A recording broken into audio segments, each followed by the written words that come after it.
It's a perfect situation.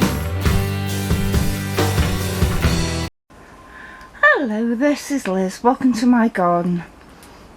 I'm not sure if it did record a minute ago, but this is how the large greenhouse that you saw last year here is.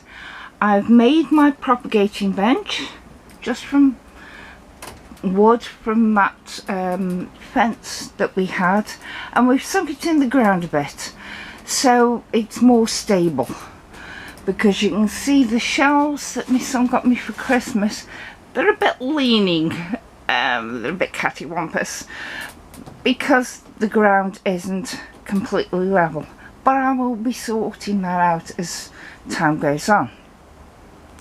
I've still got the cardboard down to denote where my beds are going to go, but as yet I haven't got anything down the middle.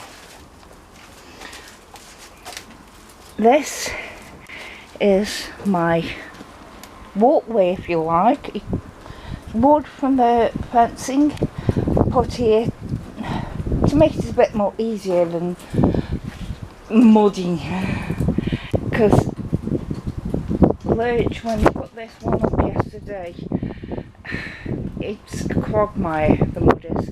So I put the cardboard down, maybe it will help it dry out. It definitely will help dry out when the sun does come out.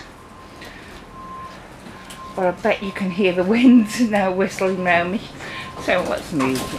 Well, can you see how those pallet collars will give it stability? Yeah, there's bits of straw on them there. They're just put here so I can deal with them at a later date.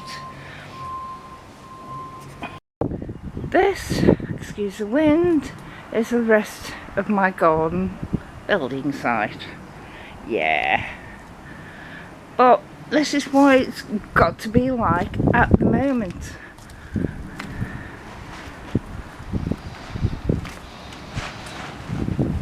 I've still got the big ditch over there, but my mini greenhouse, my little greenhouse, is sorted.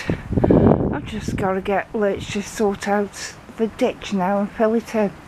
But not doing bad for the beginning of January. I apologise, my spinny thing is in the way of the shot, and I also apologise about the wind noise. But there are my two greenhouses. Looks lovely to me. Bye!